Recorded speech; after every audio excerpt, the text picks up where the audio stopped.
Good morning, everybody. It's so lovely to see you here.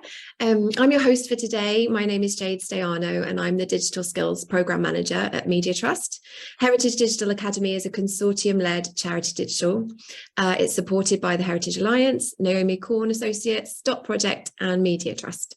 And funding has been provided by DCMS as part of the Heritage Fund's Digital Skills for Heritage initiative. Our aim is to improve the digital skills and confidence of heritage organisations across the UK. As this is a webinar, we can't see your lovely faces, so please take a minute to pop in the chat which organisation you're representing and where you're based, and it's lovely to know who is with us. Before I introduce our guest speaker for this session, I want to signpost some really useful features for this webinar. Firstly, today's session is being recorded and will be made available along with the slides later this week. Closed captions are available for this session. For those of you who may require them, please click on the live transcript CC button on the menu bar and select show subtitles. Please use the chat box function throughout the webinar, share your struggles, your personal experiences of engaging with younger audiences, as well as any tips or advice you may have. And finally, if you have any questions, then please pop these in the Q&A section and we'll answer them during the session, or maybe at the end, we'll have plenty of time for questions as well. So without further ado, I'd like to hand over to James Berg from Pickeroons. Thank you so much, James, for being with us. We really appreciate you taking the time, and yeah, over to you. Thanks very much, Jane. Hi, everyone. As Jane said, I can't see your lovely faces. So throughout this, I'm going to be asking you to put some thoughts in the chat box. Maybe, I think there's a hand up button you should be able to press, just so I can get a gauge of some certain parts throughout. So just to quickly test that, could you please just do the hand up button or something in the chat if you can all hear me okay? I want to make sure you can hear everything I can say nice and clear. Lovely, I can see them popping up, which is great. So, welcome to the Heritage Digital Academy talk on engagement and outreach with youth audiences. Quick bit about myself and my business. I run a company called Pickeroons, and we are a content marketing crew built on pirate principles. Now, I won't bore you with what pirate principles are. There's a very good book called Be More Pirate, but to give you the most simple way I can, the pirates lived in a time where they weren't exactly saints, but the government weren't saints either. The government were burning women at the stake because they thought they were witches. They were stealing land off people. And what the pirates did is they stood up to the status quo.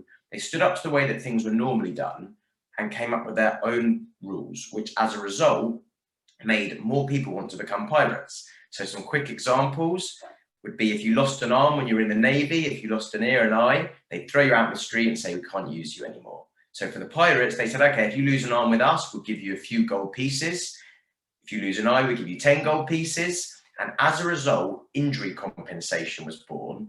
And through so many people leaving the Navy to go and become pirates because the way of life was better, the Navy then had to adopt that principle themselves. And this was the same thing for, they had same-sex marriage, they had female captains, female CEOs, fair pay, you could vote out a captain. So as I said, pirates weren't saints, but the core of what they did was they stood up to the standard way of doing things and they came up with their own better solutions and alternatives. Now, to link that back all the way to my training and why I'm here talking to you, what we try and do at Pickeroons is we try and use social media, marketing, content marketing, videos, animations to help your business increase your donations, your sales, your leads, your visitors. Whereas traditionally, social media and content marketing, a lot of advice is about helping you get more likes, more followers. So throughout this training today, my focus is really going to be about helping your business, helping the success of your heritage organization, helping you get more visitors, more volunteers. And as we said, we're going to speak about engaging the youth. But the aim will be not just to get them to click like on some more of your posts. I want them to become ingrained in your organization and strong supporters. So I hope that made sense in my roundabout short story of pirates. And just a quick show as well here is a list of brands that my crew of creatives have worked on. We really have worked across all different industries, all different organizations. So my aim today is not just going to be to tell you, here's best practice based on this one industry we've worked on. We're going to be taking learnings from across many, many different industries and trying to teach you mindset shifts that are going to help you engage the youth no matter what your organisation. I know we've got many different types of heritage organisation here, so I hope that as and when I share examples throughout, you don't think, oh, that's not relevant for me, because those examples I show will just be to illustrate the mindset shift or the way I'd like you to start thinking. And I think hopefully there'll be some good tips and some things you can take away. So throughout the rest of this session, do a bit of an introduction into youth engagement, why we should be doing it, some of that mindset shift I spoke about. Then we're going to be spending a bit of time on who they are. We've got a load of insights, a load of information, research we've found before from working with partners, sort of who they are and certain behaviours. We're going to do a short exercise, which will explain we get to that. And then we're going to go through what to do, sharing a lot of practical ideas that you can use. And again, throughout this session, it's not going to be about me saying you have to do all of this. When you see organizations doing many, many different types of tactics and strategies, they normally have teams of people or agencies working with them, creating that content.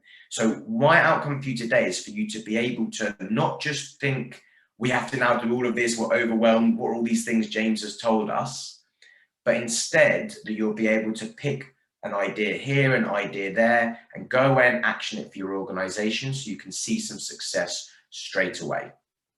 We're going to spend a little bit of time on how to build a community, and then we're going to have some time for questions at the end. So as Jade said before, if you've got any questions directly related to what I'm saying throughout, please drop them through the chat box. Otherwise, we will have time at the end for questions.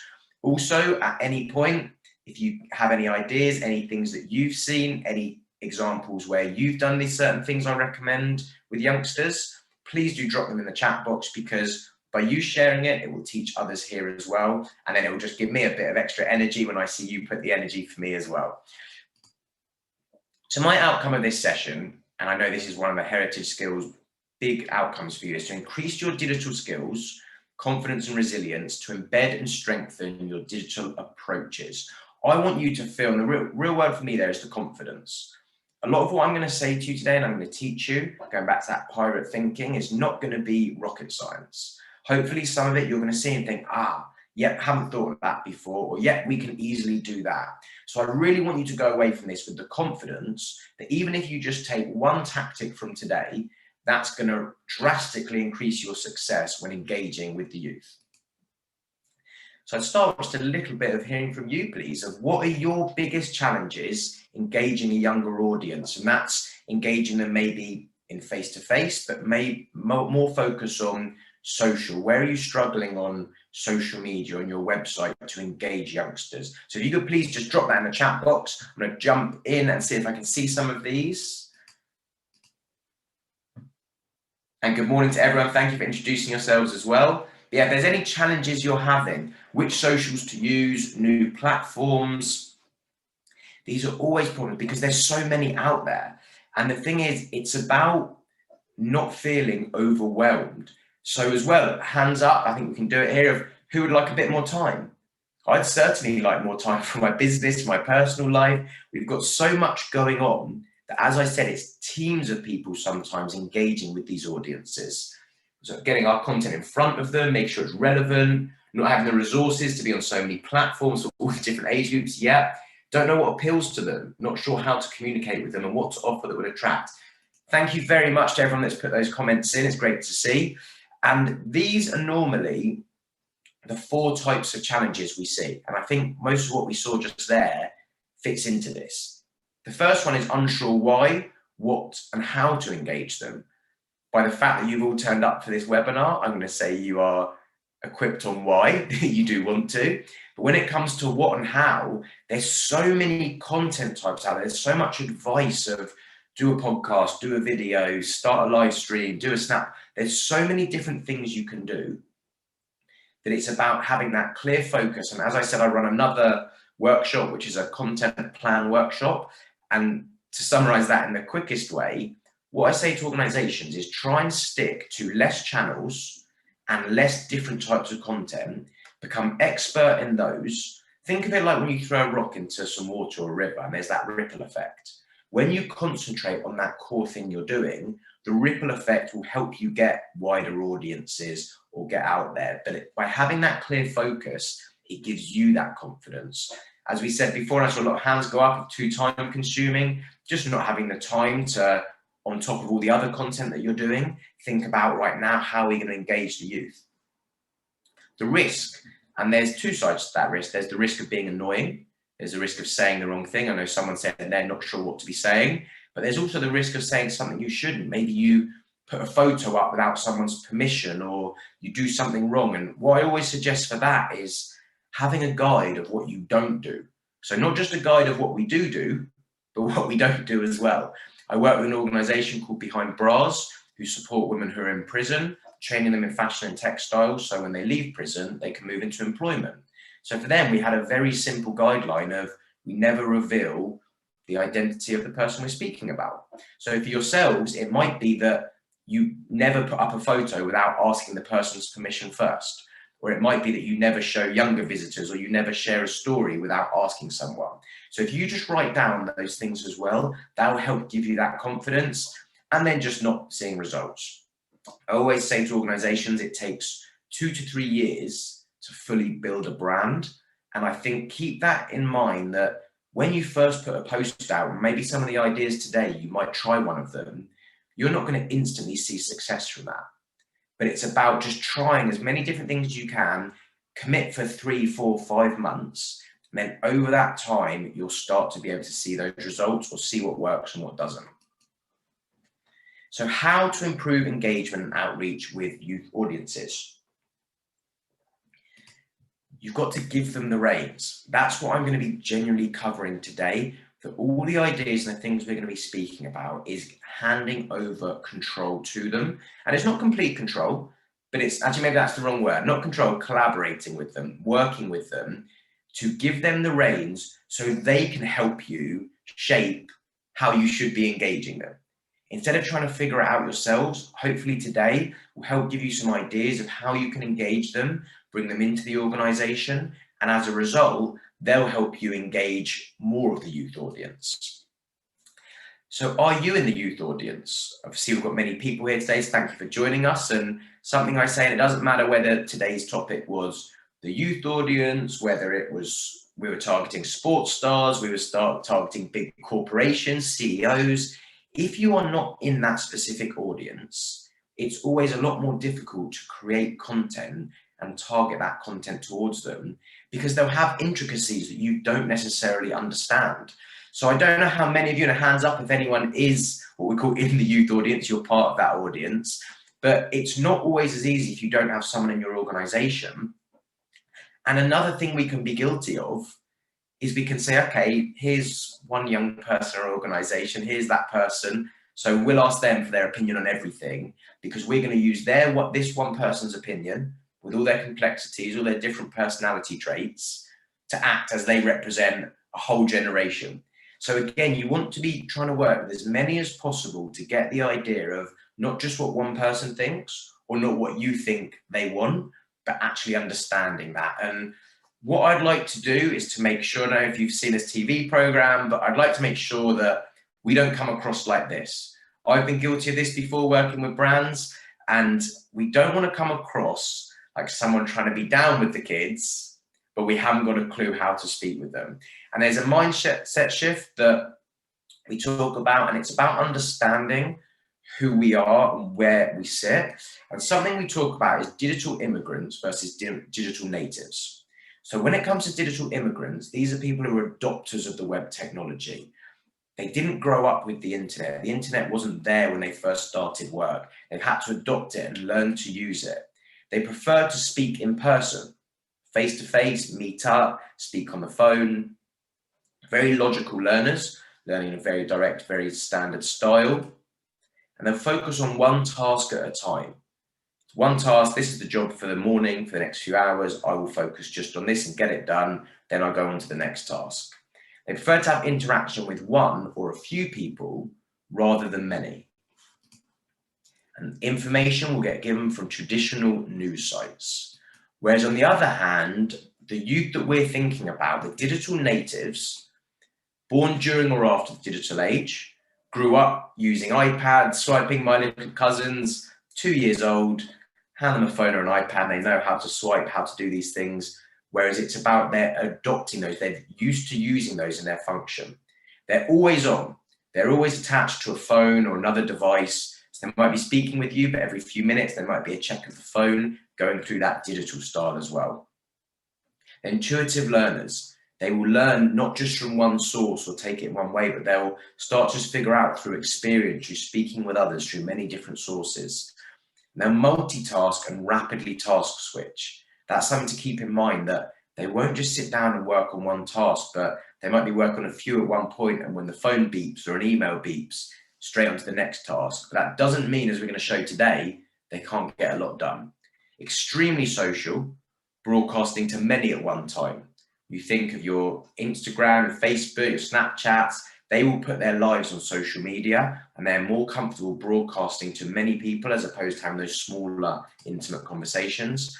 And they're multimedia oriented. They'll get news and information from news sites, from friends, from Instagram, from radio, from podcasts, from YouTube. Like, they will seek out in many, many different places. So I think, again, in terms of that mindset shift and why it's important, if you're not, respectfully, if you're not part of that youth audience to hand over the reins, is you are not them, and they are very different to the way that the digital immigrants will be thinking.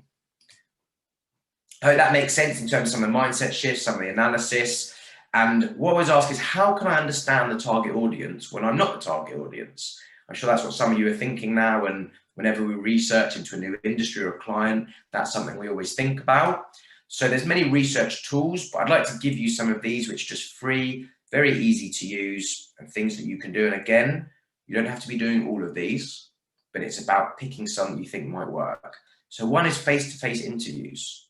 Ask them, find a group of youngsters who are in your local area, who have an interest in what you do, are from local schools, are the type of people that might want to visit, and have interviews with them, speak with them and say, what type of content do you like? What makes you engage? What will make you more likely to want to visit or to get involved? And ask them and actually do those interviews, whether there's an incentive to it, whether it's paid or something to do with your organization, getting them to visit, to attend, to work with you. They're a really nice thing to do. Focus groups as well, where you get, instead of face-to-face, one-to-one, have many in one room.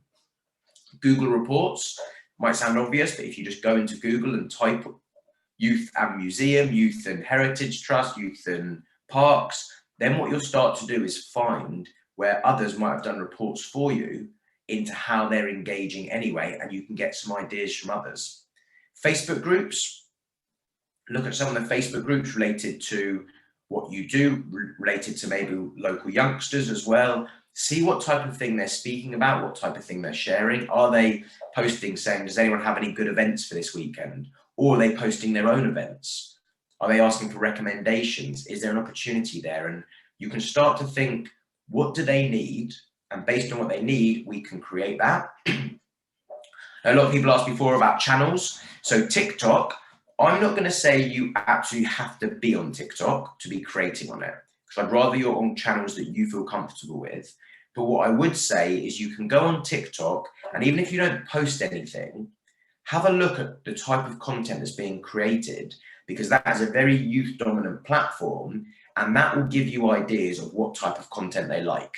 So it's not that you can only make this type of content on TikTok. It will give you ideas, if you're not comfortable to use TikTok, for the type of content you can create on your other platforms.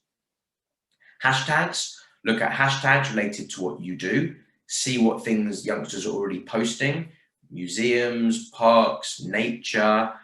Have a look and see arts. See what type of things they're already posting about. That will give you ideas as well. There's a really nice tool called Answer the Public.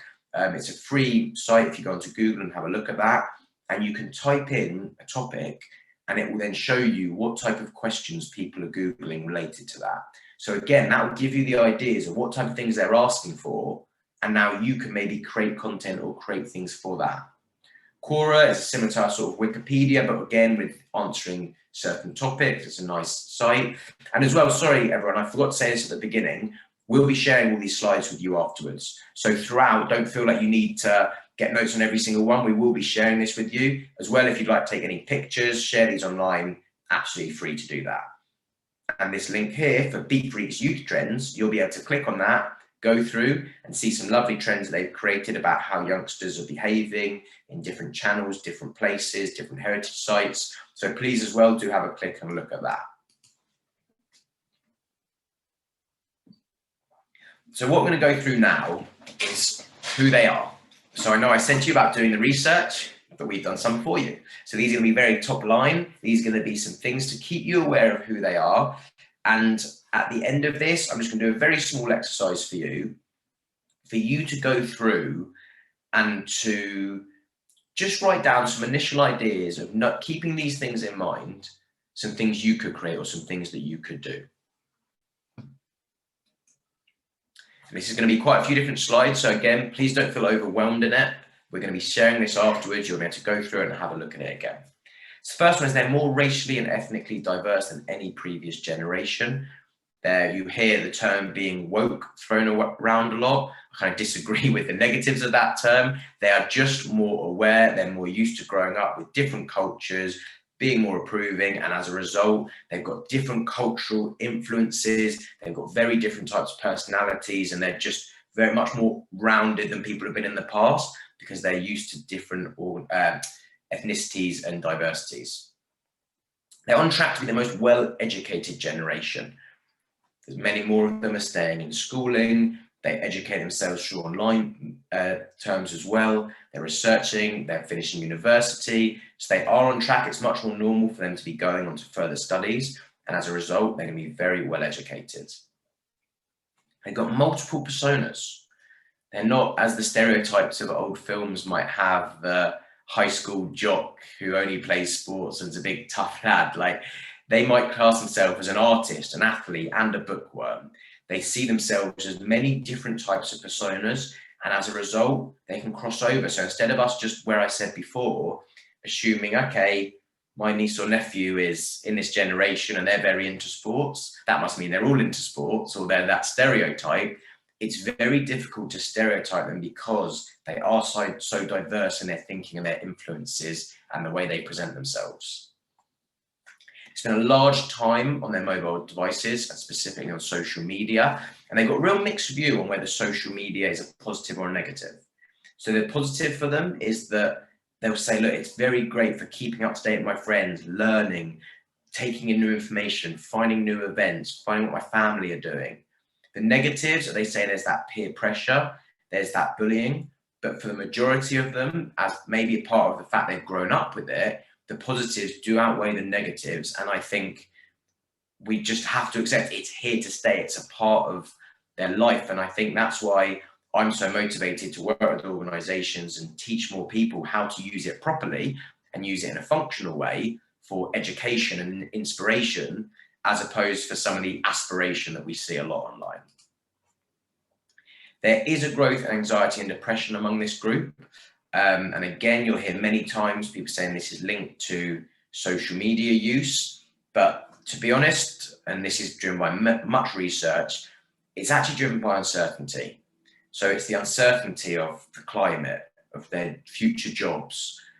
Social media, yes, it does exacerbate many problems, but there's also a lot of those problems would be there without social media. Social media is just putting a lens on it. And the fact that they're so diverse, they're kind of taking this news from all around the world, they're really feeling that uncertainty in the times we're in. I'm sure many others of us are as well, but they're really open to this at a young age and they're driven by that uncertainty. They're out of work a lot, not all of them. As a result, they were vulnerable when COVID unfortunately hit. They would have been in more junior roles in companies, or they'd have been overrepresented in service sector industries. So a lot of them are out of work, and that does contribute to that uncertainty. But also, as we said, education. They're less likely to drop out of school, and as a result, they're not taking on work at a younger age, which means they're entering the workforce at a much later age. And without jumping too far ahead, they're looking for some of those work experiences and things for a longer time period. It's not just when they're much, much younger and they're really keen in an industry. They are till their early 20s, some of them looking for volunteer opportunities for other things they can be doing. They're mobile first. a lot of the content we create. When we spoke about those channels, it's not just for me about the channel, but thinking, okay, they are creating this for mobile. They're watching this video on their mobile phone. They're reading this news article on their mobile phone. So it's about taking that in mind of what type of content we should be creating.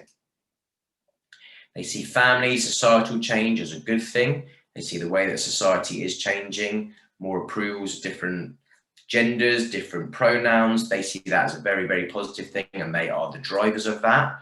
And as a result, they're much more comfortable using gender neutral pronouns. They're very comfortable in that. They're not, like we said again, of the sort of the digital immigrants, the digital adopters. They are much more used to this type of language, this type of behavior, that they're going to be far more comfortable with that. And that's something that they might not be as approving if organizations aren't as comfortable using that. And that's why that's so important. So in terms of some channels, YouTube and Netflix are some of the most popular platforms they use. They're not just turning on their TV anymore to see what's on the news. They're choosing what to watch on demand. They will say, this is the series I want to watch on YouTube. They will watch short videos. So thinking with your organization, they're not just looking for 1-2 hour long specials. They might be looking for a 3 or 4 minute long about us, or what we call a talking head, which might be like this now, where I'm sat here just talking to the camera, educating on something. In terms of social media, Snap, TikTok and Instagram are the most popular social media platforms. You will hear a lot, you've got to be on TikTok to engage with the youngsters, you've got to be on Snap. They're on all of them, and there's millions and millions and millions of them on all of them. So I would rather, again, I know this session isn't focused on like the channel usage, but in terms of what channels you're going to be using, I'd rather you chose 1 or 2 of these that you feel most comfortable with and focus on that, or you focused on creating content for them on another platform that you feel even more comfortable with, a Facebook, a Twitter, but then as and when you feel ready, then you can move it over to one of these platforms. The focus for me is that you get good at creating the content and then you move over to the platform, as opposed to you go onto the platform and now you're creating the type of post you would have done on Facebook or putting photos up on TikTok because you're not as aware of the platform. And a tip I always give people is, if you decide we're going to go ahead and we're going to do TikTok, don't just jump on it straight away and start posting. The best thing you can do is to jump on it straight away and start consuming. Start just every day, 10, 15 minutes, maybe longer, scrolling through and getting an idea of what type of content people are posting. That will give you the confidence when you do start posting on there that you know the type of thing you should be doing. So these are the 3 most popular social media platforms with them, but Facebook, Pinterest, Twitter, and Reddit also have relatively large followings, so don't need to be ignored if you're already using them. It's, as we said before, about just focusing a bit more of your content towards the youth, but the channels you're using are those. And going back to the giving them the reins, that's where if you do have any youngsters in your organization, any opportunities to bring any of them into the organization, then you can hand over the reins to them to actually be the ones creating that. You say, right, we want you to drive our TikTok. Big interest in online gaming. They play games online, so not just playing games one-to-one sat there themselves, but they'll tune into Fortnite, into Minecraft, into Call of Duty, and they'll be playing with friends, and some of those friends will be people online that they've never met. It's not a case of them just being unsocial, but they'll be social via the world of gaming. They're activists. They get behind causes they believe in. So they are the ones driving the online trend. They're driving activism. They really are using social media, using their knowledge of these platforms to drive these social causes and donations. So I think there was something here. It says in a survey last year, 39% of teens reported they deeply care about the impact humans are having on the planet, and 80% of them feel pressured to save it. So I know for many of the heritage organizations, we have outdoor spaces, we have that positive aspect in the local community, we're keeping the education there, history. So they're looking for the type of things that you're doing and the causes behind. So don't be afraid to share why you do what you do, or that wider benefit of organizations, of people attending your location. Their consumption is anchored on ethics. So they expect brands to take a stand. It's not just about them thinking we like the planet, we want to help. It's actually, we want to see brands that are driving that, and we will support them. They will choose one brand over another, one experience over another, one organization over another, based on the values and the things that you're doing. And what they do as well, and I don't know how many of you this will be the case for, but they don't distinguish between the ethics of a sort of brand, a parent company, the suppliers. They almost look at the whole chain. So it's not just about you having to show your own positive social credentials, but maybe you work with a certain organization, maybe you partner with another organization, just like all the ones doing today, maybe where Media Trust partner with Heritage Digital. It's about showing that support network and that you are part of a network that has that same beliefs that they do. Have a wealth of information at their fingertips, which affects their purchasing behavior. As we said, they're very equipped with social media, with YouTube, they'll listen to podcasts, they'll speak with friends. So they are not just going to see a product on a shelf and buy it. They're going to research it, they're going to find out more about it. And the same with your organization. They're not just going to hear about you and attend. They're going to have a look on your Facebook page. They're going to have a look and see what reviews are online. They're going to look on your website. They're going to speak to some friends and see if any of them been there before. So this is part of my mindset with, I try and teach a lot of organizations to view their social media like a shop window, as opposed to somewhere where every post you put out has to get you loads of new customers. It's more about every post you put out has to contribute to creating that beautiful shop window. So when people come and have a stalk of what you do, they get that picture of, yeah, this is somewhere I want to go to. This is somewhere I want to engage with. They have more than one social identity. So many of them actually have more than one social media account. And this might be to separate their interests. This might be they have a photography account or things they find in nature account. Sometimes it'll be quite irreverent. And then they'll have their personal account as well. So keep that in mind, that you might not necessarily be able to engage them on a strong level on their personal side, but if they've got a side hobby, if they're a keen photographer, there might be an opportunity there to get them involved and get them sharing about what it is you do. They combine offline and online experiences. So if they are at your museum, if they're at your heritage site, if they're engaging with your arts, they are not just going to be sat there in that moment. Remember the multitasking we said before? They might be live streaming it. They might be taking a video of it. So they're combining the offline and online experiences into one. 50% of them say they're more likely to buy from a brand over a competitor when that brand demonstrates an understanding of what they want and need. So this is as well why I say, I don't mean it sounds so simple, but ask them what they want from you. Because if they see that you've asked them what type of content do you want us to see, or what events do you want us to put on for you, and then you put that event on or that content gets created, they feel that affinity to you and they feel like you're listening to them. And that's what really makes them want to engage. They use technology for shopping, entertainment, studying, peer interaction, and more. We call it word of mouth. So it's not just word of mouth anymore, it's word of mouth where they'll, and I suppose where I said before mobile phone, I need to think of an even better one, but they'll do it online, they'll share those interactions, they'll find out what's going on, they'll speak with their friends. So they're really using it for every single aspect of their life, which as a result, they're very skilled at creating online digital content. So back to my mindset of hand over the reins to them. They can create this content for you that will look the way that they want to see it. They are my younger cousins. You give them a phone now, they can all take amazing photos because they've grown up using devices and having an amazing camera with filters in their pocket at all times. So many of them actually see themselves as artists, and especially through COVID, many of them just got into creating fun content, more creative things, home projects. So keep that in mind, they're very skilled at creating that content. And sometimes where you might spend ages and ages trying to think, right, what photos should we take at our location? You could maybe give the youngster an opportunity to go around for one day with a mobile phone and take a load of photos for you. And they could get you a year's worth of content in that one day just because they've got that skill.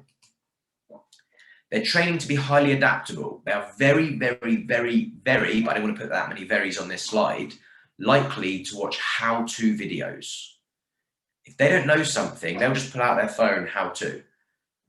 So they're very equipped at a lot more common sense ideas type of things. They'd like to try their hand at a lot of things in their careers. They are not of the generation where they'll from a young age go, this is what I want my career to be when I'm older. They want to have more flexible careers, go in different directions, have many different skills. So that's something to keep in mind, that it's not just youngsters who already show an interest in what you do that would want to maybe volunteer or work with you or intern.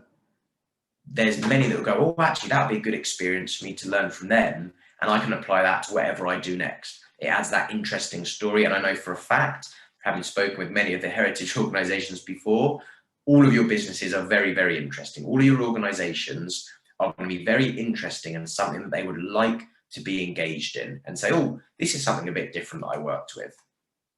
They collaborate.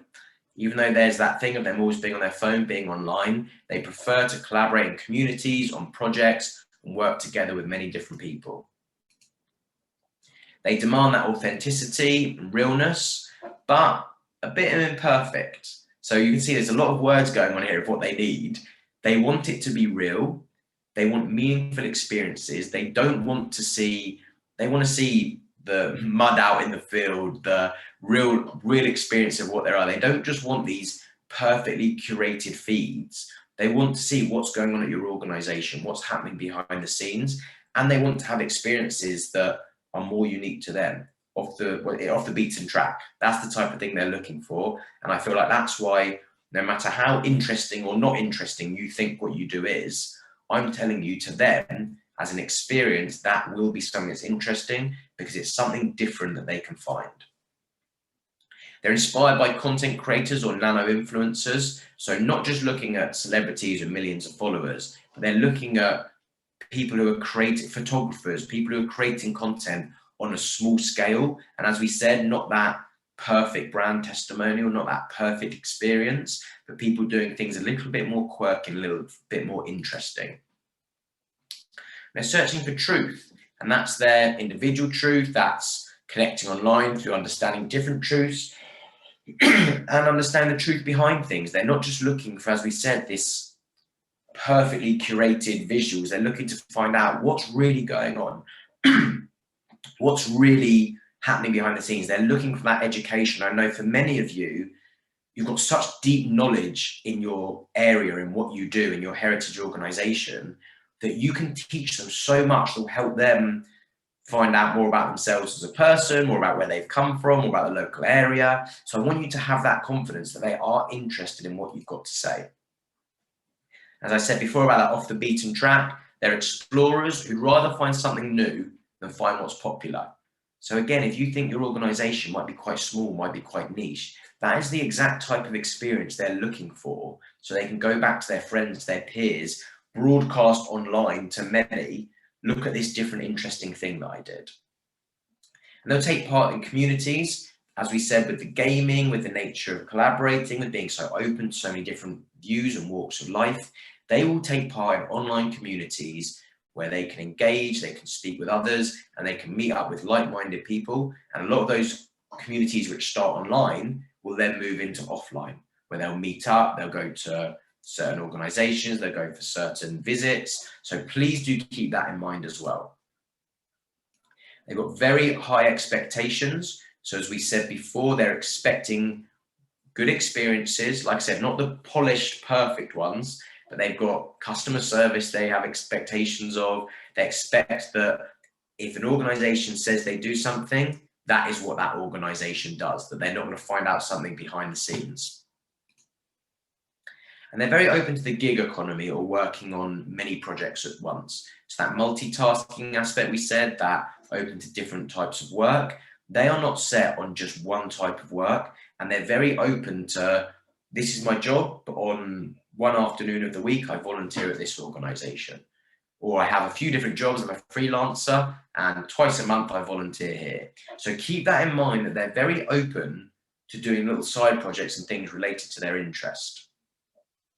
Their individual identity is very, very important. We spoke before about those stereotypes. that to them, it's about finding who they are and presenting that. And that's where they use social media to present who their identity are. And this is a very important one of their video first. They watch so much video. We see here 70% spend up to 2 hours a day on YouTube. That's about 68 videos a day they watch, not long videos. So they've got that short attention span, but it's more because there's so much content for them to watch that they're always engaging with that. So where you can do video, even if it is just picking up your phone and speaking into the phone, that's always going to engage them because they prefer to watch as opposed to preferring to read. They're irreverent. It might sound quite obvious, but their humor is very different. They like weird and wonderful humor. I've actually seen a few of the organizations already. Some of your social media is doing that, which is great, but they're not just the obvious knock jokes. They're jokes you can look at and say, I don't really understand that, and that's very strange. And that's what they like about that.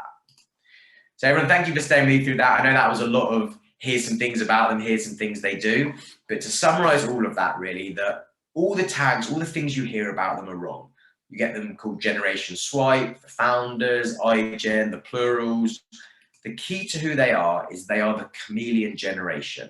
They are chopping and changing. They've got different mindsets. They're very flexible. They're not set on one type of work, identity. You can't really bucket them. So I know the point of today was to come on and to learn how do we engage with them. And with the next section, we are going to talk about a load of ideas of what you could do.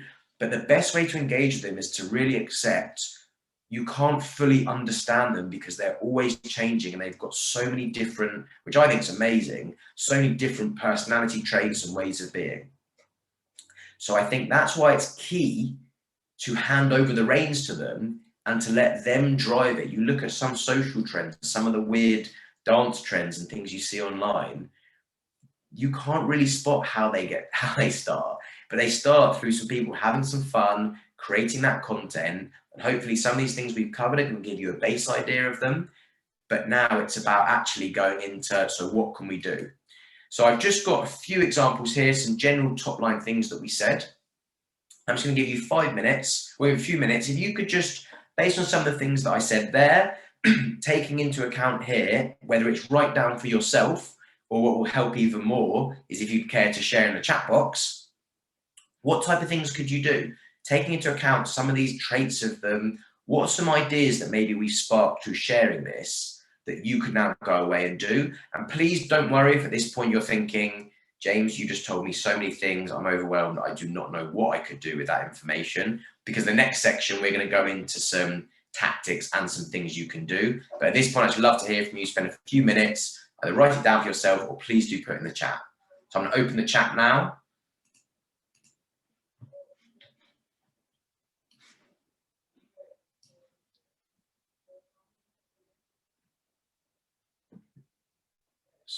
So I'll look at some of the other chats as well.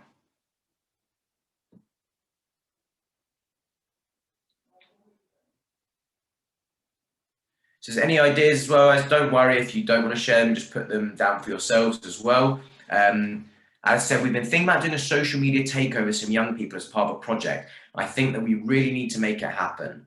And I think you really need to make that happen. That is a genius idea. I think that is a great idea because remember what I said? Hand over the reins. And then again, you're giving them the freedom to create. Do you remember what we said early on about know what you don't say? So make it clear to them of here's some things you're not allowed to put on the feed, just to give yourselves that comfort. The social media takeover is a great idea for them to create the content that their audience would want to see. And remember what we said about they'll broadcast it out. I saw someone said before about our locations a bit further out the way. Even if there's someone in the town that's an hour away, they will then broadcast that to everyone in their network who will be in that locality or might be interested.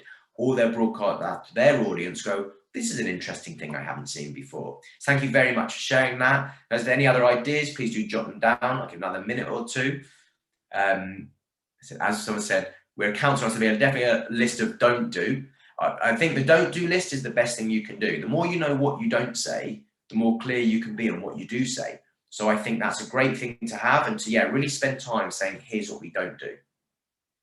Short videos on the phone from Owen, absolutely. Just show those different videos what there are. Louise said, understand TikTok content better in our sector. Absolutely.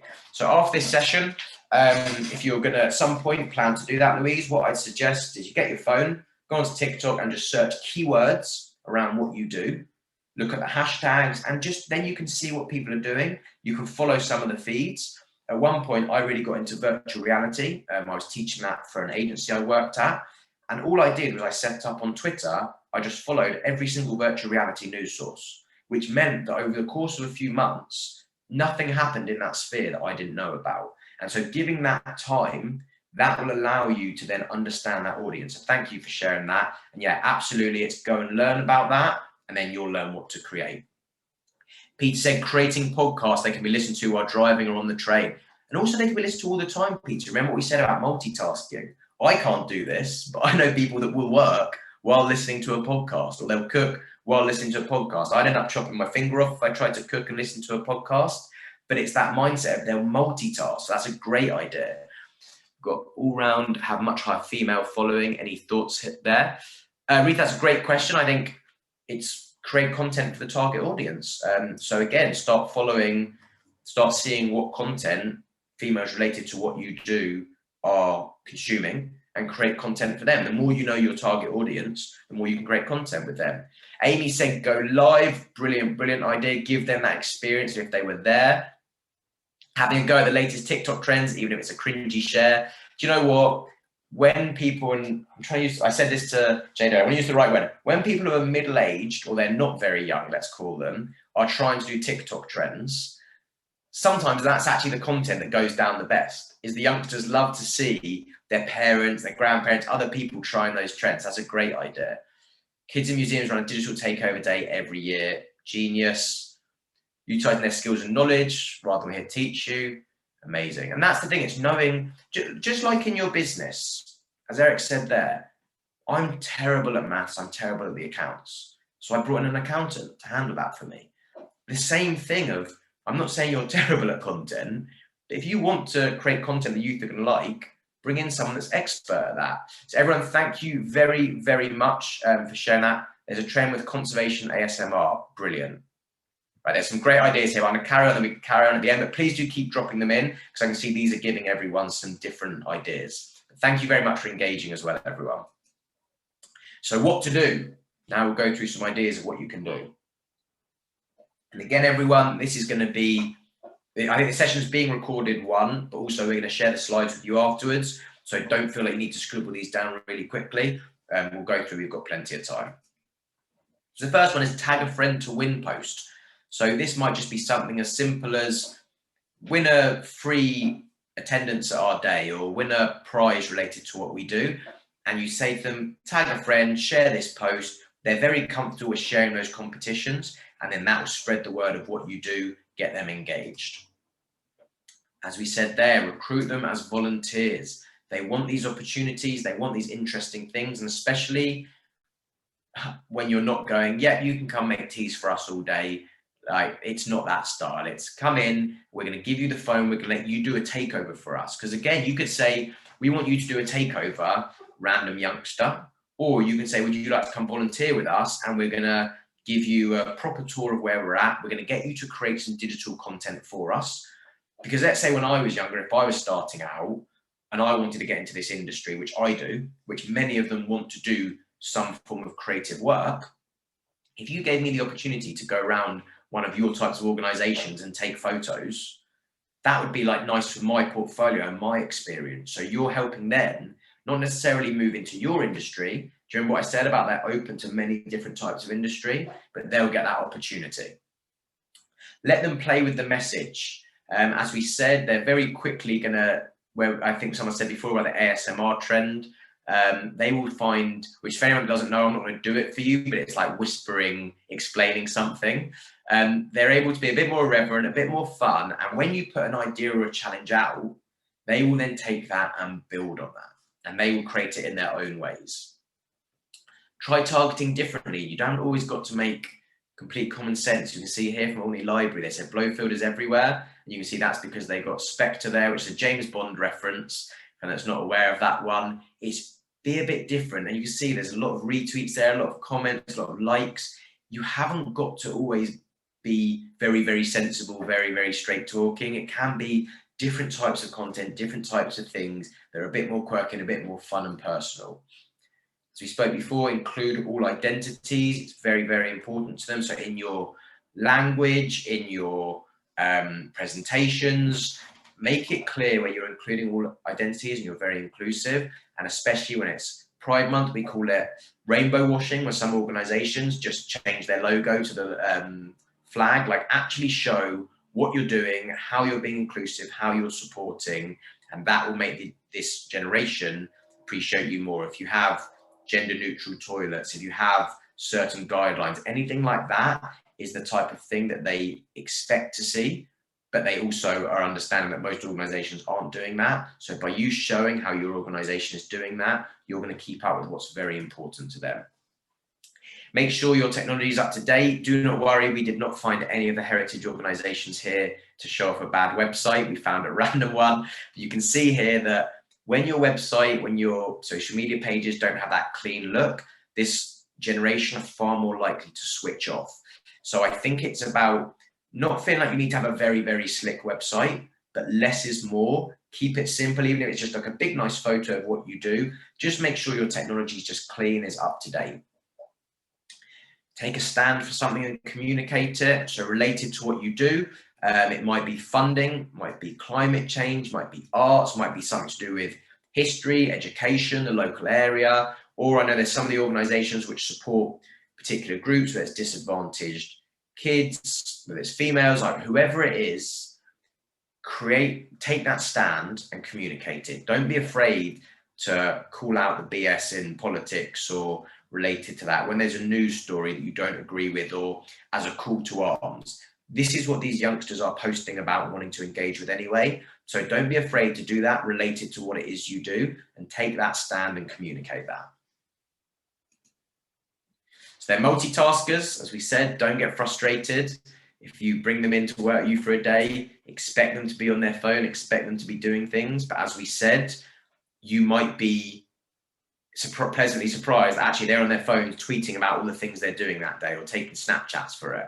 So give them the reins to, hey, we're going to give you a day to go around our whole site and just take content and get a load of photos for us. If they get you a load of photos and videos, will you really be that upset that they spent a bit of time on WhatsApp speaking to their friend? So I think don't get frustrated. The nature of them is they'll be multitasking, but as we said, with their education, with their passion, with their drive, that doesn't mean they won't get the job done that you need them to. I don't know how many of you are aware of this chap. I always say his name wrong. Francis Bourgeois, I think I'm going to say it that way, and I probably said that second part wrong. But find passionate individuals. He is obsessed with trains. As we said, the stereotypes of the generation. He's very cool. Everyone loves him. He's passionate. He has taken out, he's working with fashion brands now, but very early on, he is just sharing his passion for trains, and as a result, getting others into it. So find those youngsters, find those individuals, because they haven't got to be youngsters. These might be people in your organization already who are uber passionate about what it is you do. And as we said before, I can't remember who it was, sorry, that said this, but get them on camera. Get them on camera showing the passion. Every single experience thing I've ever done, whether it's a ski lesson, whether it's a cooking thing, whether it's a school tour, the ones I remember are when the person taking us through it was uber passionate, uber energetic.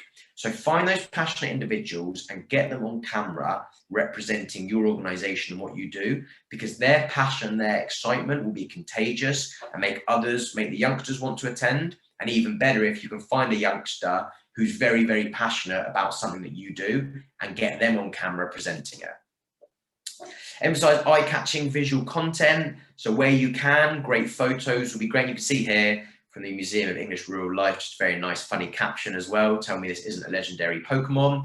But either way, it's a lovely photo. It's very simple. And if you don't have high quality photos, one idea we said before is get the youngsters to create them for you. Another one is just look up free stock images related to what it is you do. There's plenty of free stock image websites, and you can then use them just to illustrate a point if you don't have the luxury of having high quality visuals related to what you do. But on the other side of that, those authentic posts we said, Do mix it up with some posts on your phone behind the scenes, but where you can, that eye-catching visual content will always be great. So we've touched on this quite a bit about the channels. Use TikTok and Snap. Don't have to be doing both of them, but just get on them, start seeing the content that's being created. Over time, I think I think it's already happening, that content's going to start appearing on other social channels, but it's just about being aware of what it is, what type of content they're creating. And then, as we said, it might be about setting up the channel, and then you get the youngsters to come in and run it for you. Experiment with interactive content. When it comes to content, a lot of them, they don't just expect to see it and tap straight through, whether it's questions, whether it's polls, whether it's quizzes, whether it's certain different gifts or something a bit more fun. You can experiment with interactive content. So this is on Instagram stories. You've got different options of what you can do, but it might just be on your feeds, some polls. Maybe on Twitter, you just put out a poll saying, a questionnaire, a quiz, something about your location and related to what you do. Help them be seen in the wild. So if there's certain parts of your location which is particularly visual, make sure you're trying to get them having photos there, or you're sharing those photos as well. Because for them, it's about going to a location, and maybe if you're doing a tour, it's nice to, at a certain spot, say, right, here's where you're going to stop for you to take some photos. So give them that guidance of where you know it looks like a great photo for them to do. Showcase your sense of humor. As we said, they like fun content. They don't take themselves too seriously. So this is a great one from Museum Next magazine, just for a youngster, a very disappointed review. Don't take yourselves too seriously. Have that fun. They really appreciate that. And it shows your human side. So they like when a brand is more humorous and human, let alone when it's something like related to what all of you do. When it's a heritage organization, it gives it even more of that human side. So don't be afraid to have a bit of fun, showcase some humor. Be organic and unpredictable. Use dogs, use cats, use pets, use fun content. You don't always have to be really serious, as we said, just things that are a bit more different. And that's the challenge. As I said, the type of content they want is always changing, but they want things that aren't just completely predictable, aren't the obvious thing they've seen. Have a distinct human voice. Don't feel like you need to write really corporate, really robotic. You can just write as here in a human style way. Here's what we've achieved. Here's what we're doing. Here's what some of our staff are doing. Meet a member of our team. It's a really nice way to do the content. Respond to followers in a timely manner. So if there's a complaint, if there's something they post, try and get on top of that on the day. Don't feel pressured if you can't have customer service where you're responding on the hour every hour, but try and have it where once a day someone is checking to make sure that at least if someone has a complaint, and they might complain about it in a funny way, which then gets shared a lot, that before they get a chance for that to catch fire a bit or to be taken negatively, you've turned that into a positive. And I think even if not a complaint and they write something positive, they like to engage with brands, with handles, and feel seen. So again, make sure you're always checking your comments. And even if it's just a like or a thank you very much or an emoji, always be responding to them. Amplify your beliefs and values. What are your values? What do you stand for? Is it supporting disadvantaged youngsters? Is it getting more people out in nature? Is it helping people with their mental health? Is it making sure that our history isn't forgotten? Whatever your belief or value is, whatever your main thing you stand for is, really put that in your captions, put that in your posts, so they know why they're going to be supporting you and what it is, and they'll get behind that. Embrace customer feedback and reviews. Wherever you can, try and get them to be dropping reviews, sending reviews to you, because when you have that, that then creates content that you can share. So maybe it is at your location at the end of the day. So if you wouldn't mind, really help us promote what we do, would you be able to write us a quick review and post it online? Or you send them a form afterwards, and please put the review in here. Do you mind if we then share this? So that's a really nice thing you can do as well, to where we said they're always searching. They're always trying to see what others are doing. They're looking for many sources of, we can all say we're great and you should visit. They want to see what the Google reviews have to say. So encourage those. Write listicles. So you see here from Canal and River Trust, they've said there's plenty of things you can do at home to help cut down the amount of plastic that ends up in our canals. Here are 10 ways you can help.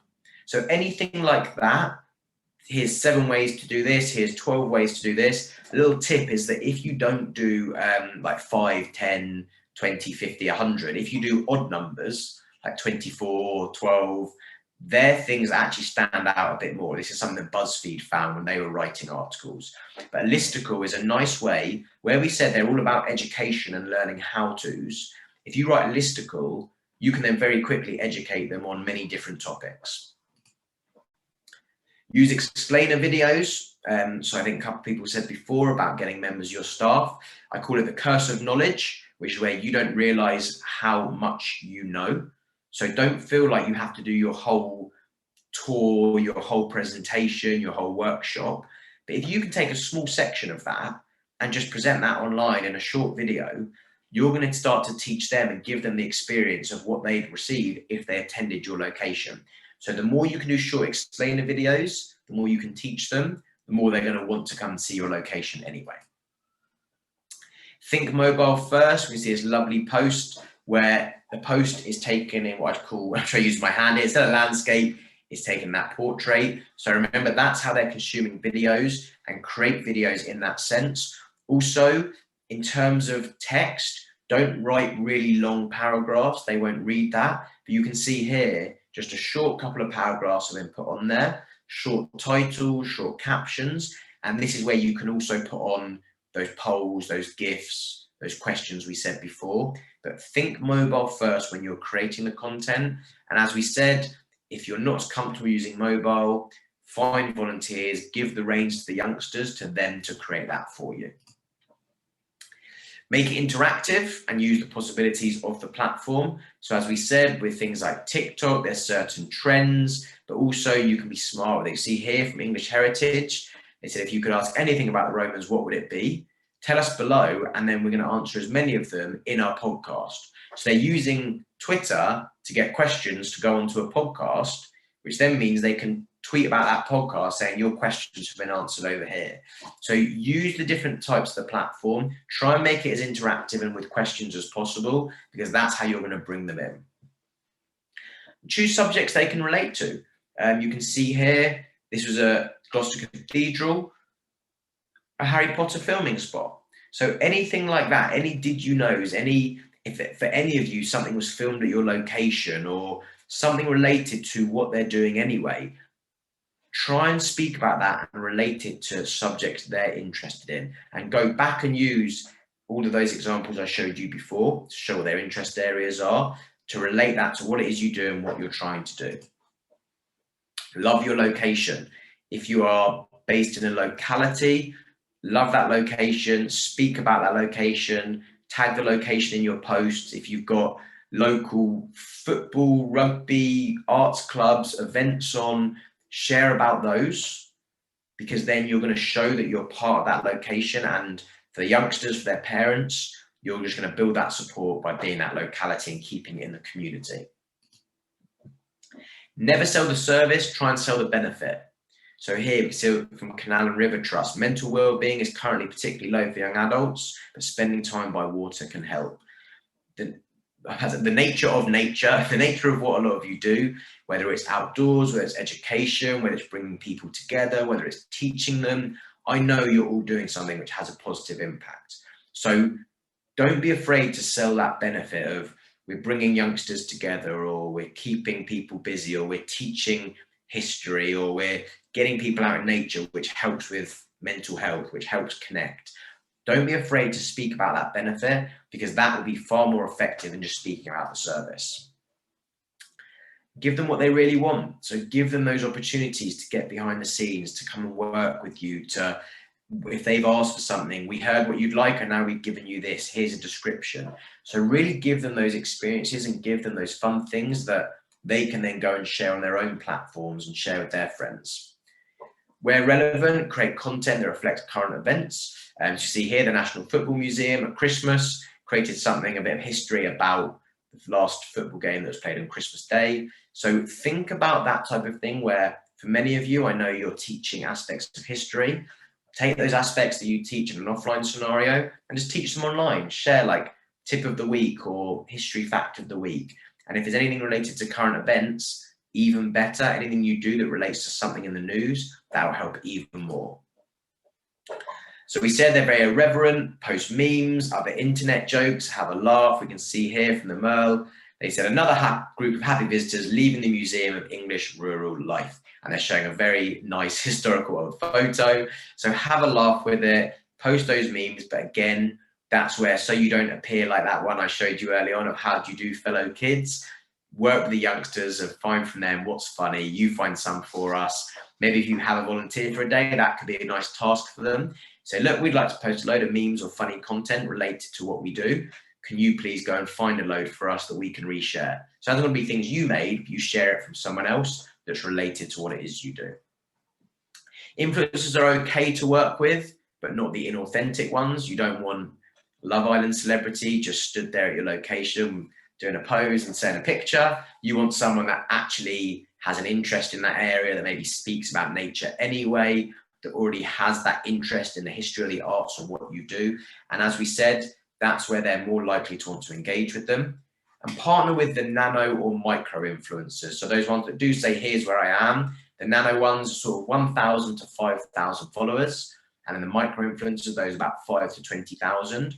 Now, when you approach people with that type of following, they are going to be more likely to respond because they're not used to having organizations invite them to do experiences and events.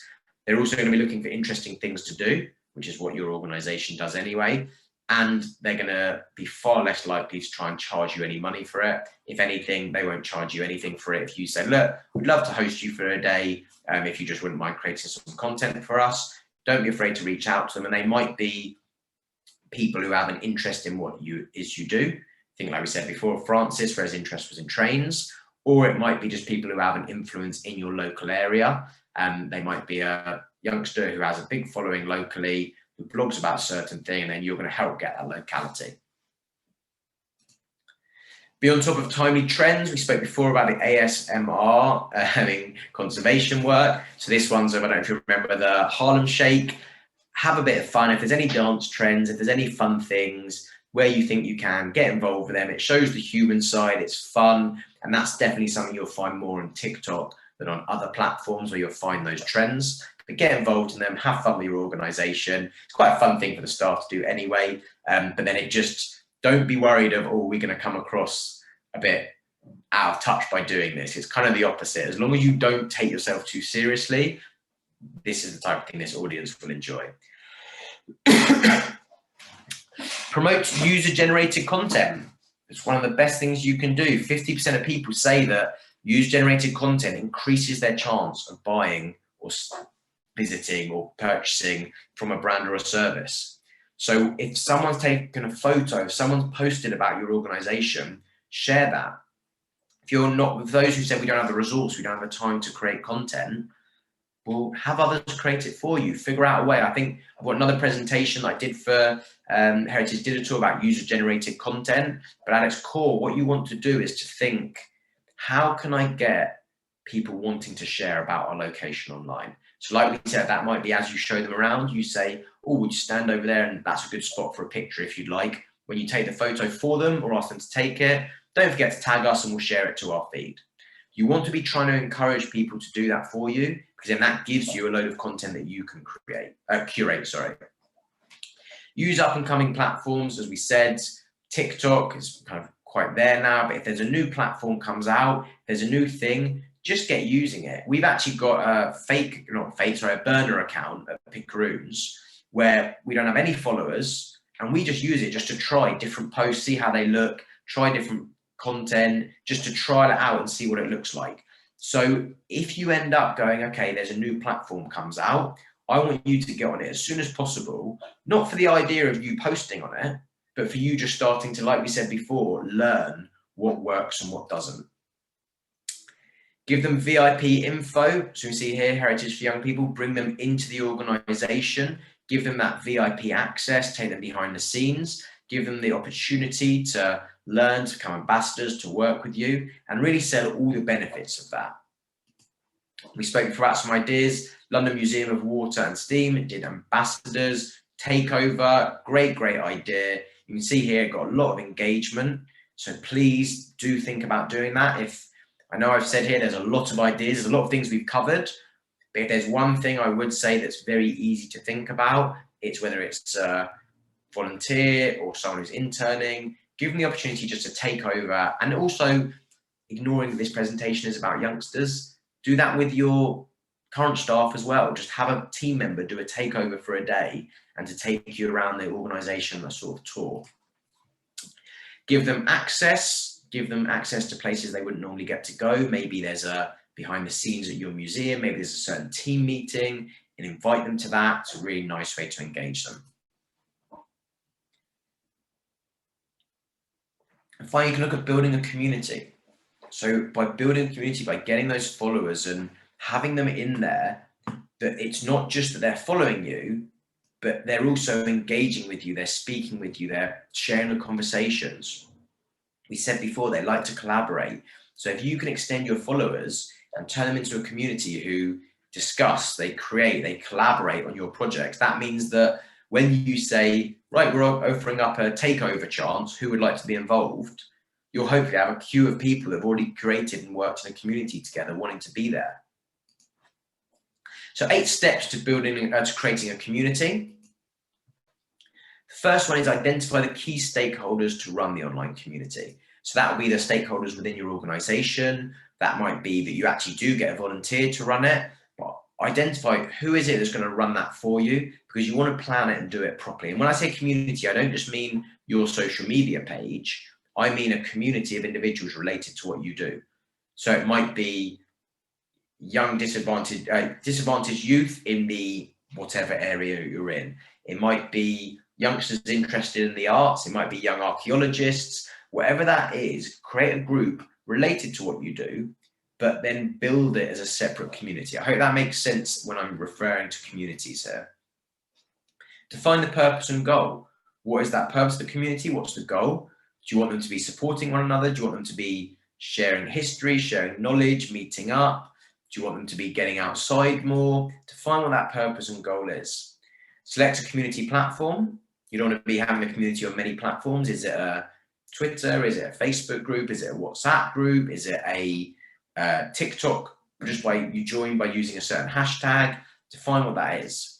Build a member profile. So we said before, having that real specific, who are our core members? Doesn't mean you might not have more members, but make that core. Here is the type of person we want in our community.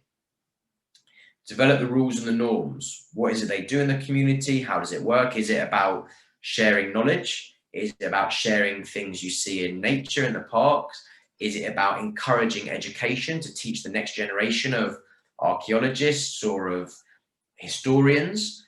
And develop what is those rules and norms? What do they say? What do they not? As we said before, what do you talk about? What do you not talk about? Set up your community. So set it up, get it going, get it live, have those few key stakeholders where you know you're inviting others, you've got your profile, you've got maybe a launch event or a launch post that might say, please introduce yourself. And then start to identify key stakeholders to be part of it. Who are you going to invite? So if it was something to do with trains or with the history of a local area, as we said, you might go to Francis and go, right, let's try and get him into this community, because he could be a great one. I know he's very, very popular now, but let's imagine when he was first starting off. Let's get this guy in, and he could help us, he could help grow it and really educate it. Promote your community, invite others, speak about it externally, get people out there, maybe it's through local events. And then this is a key part, is facilitate your community. So with everything we've spoken about today in the content, the idea is to give them the reins to choose how that community works. You need to get the ball rolling. So if you start sharing once a week, here's a tip, or here's a piece of historical education, or an art tip, or something related to what we do and who we support, you get the ball rolling, and with questions, with interactive, with polls, they'll feel more and more comfortable engaging with it. And then maybe you do a right, today we want to hear from you, and we want one of you to post a question.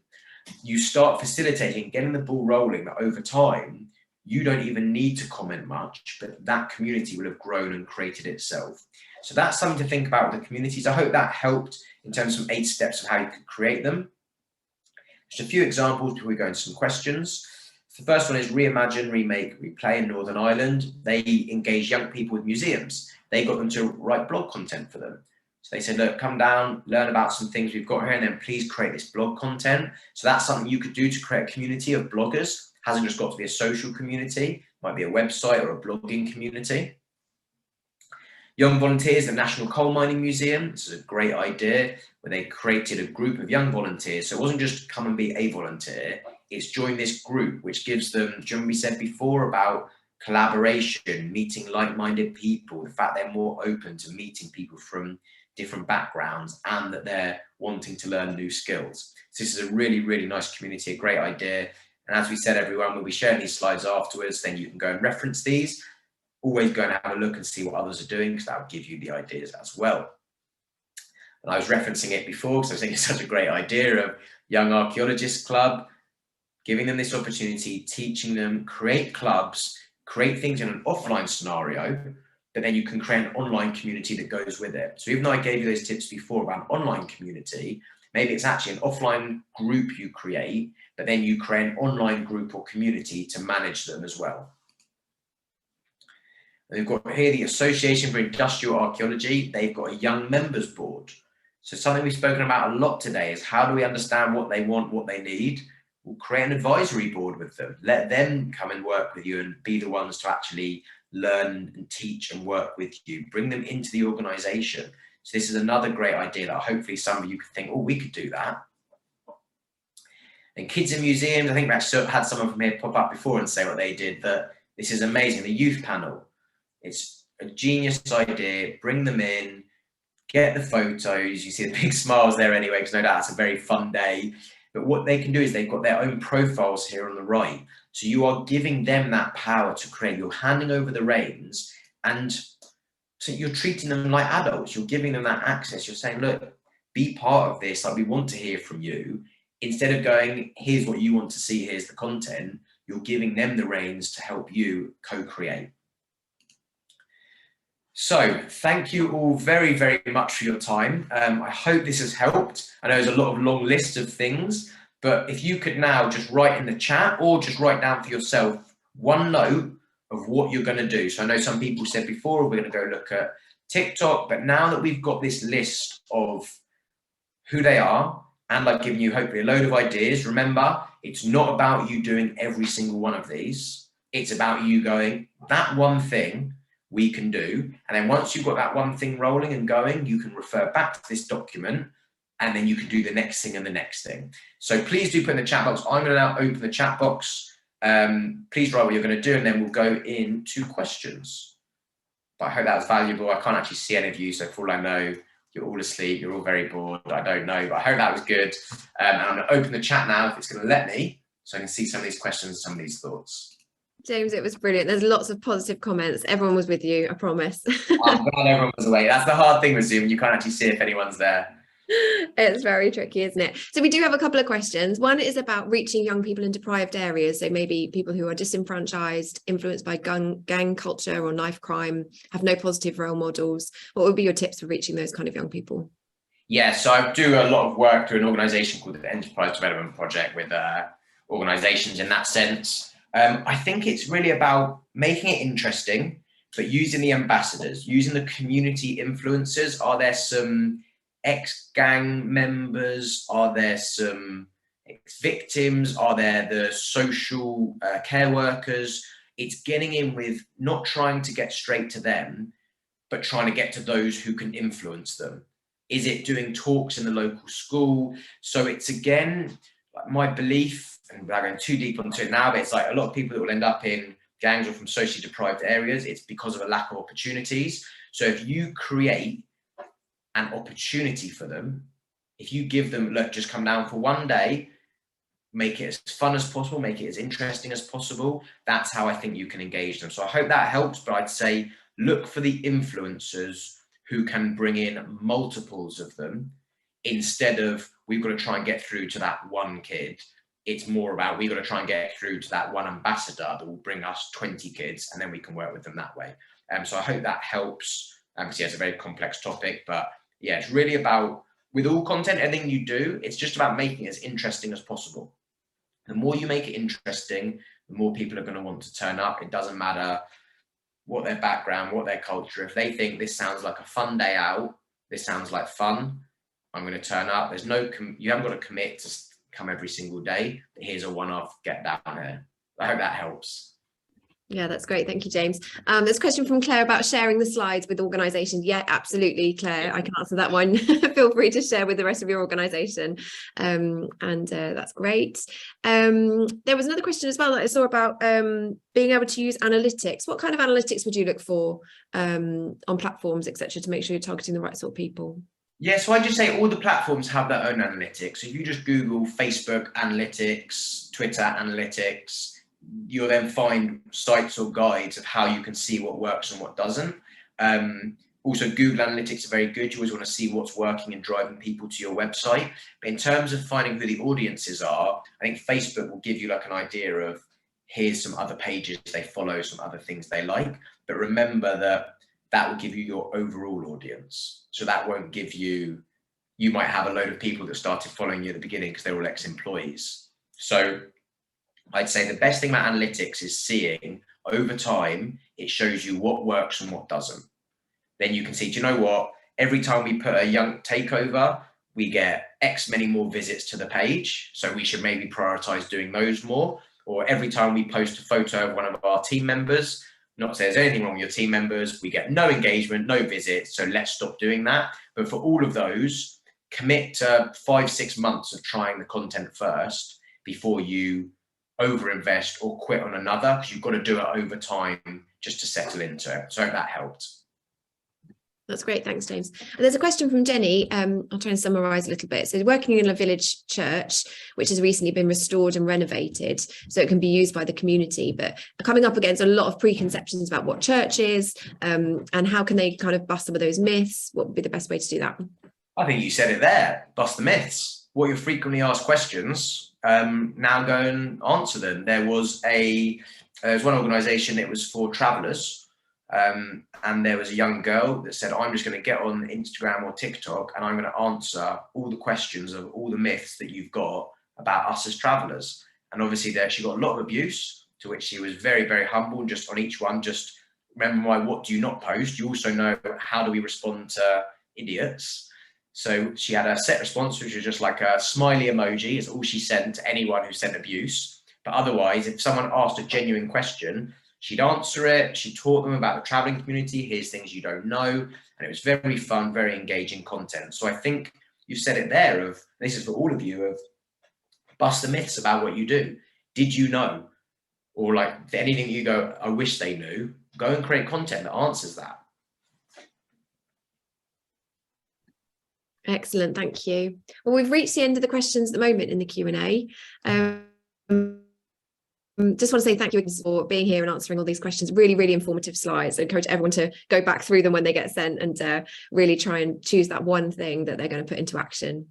So thank you very much. And we're going to close the webinar now. Have a great day, everybody. Have a great week. Thanks, everyone. Yeah, see you soon.